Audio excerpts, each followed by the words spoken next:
Shalom, everybody. Rabbi Edelstein here with this week's installment of Rabbi E in 3, brought to you as always by MEOR DC. Find us on Facebook at MEOR DC or on the World Wide Web, MEORDC.com, and learn about our programs and do our programs and be in touch. Okay, let me ask you a question as we begin talking about the parsha known as Vayeira in the book of Bereshis or Genesis.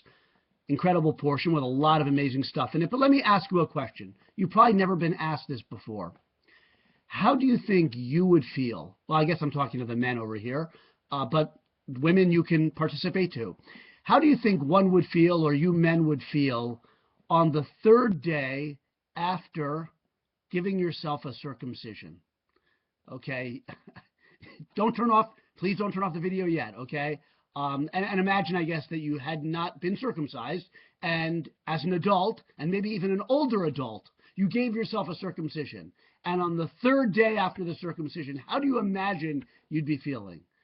Probably not so good. And let's say it was really, really hot wherever you were, wherever you had performed that circumcision, Key West, I don't know, Saudi Arabia, not Saudi Arabia, wherever it was, very hot. How would you feel? Not really much like sitting out in the sun in the heat of the day, right? You'd probably want to be in a cool hotel room or a cool bed or a cool tent. This portion opens up with Avram Avinu, our forefather, the one whom God had chosen to give rise to the Jewish people, to make a covenant with. Avram Avinu sitting out in front of his tent in the very heat of the day, and our commentaries say it was an especially hot day. And it was on the third day after, at age 99, he had performed circumcision on himself. He's sitting out at the entrance of the tent, upset because he doesn't see any visitors, or upset because he doesn't see any travelers walking by. It's so hot, no one's walking by, and he's upset, he's pained. Why? Because his life work is to shower kindness on his fellow man, thereby emulating Hashem. So on the third day, he's age 99 of his circumcision. He's not in a cool tent. He's not in a cool hotel room. And he had the money to be in an expensive place. He was a wealthy man. He was in front of his tent looking for travelers whom he could invite in, whom he could feed, whom he could engage in discussion with about spiritual matters and everything else.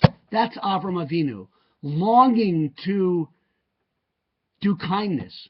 Not just, he does a good deed when it comes around.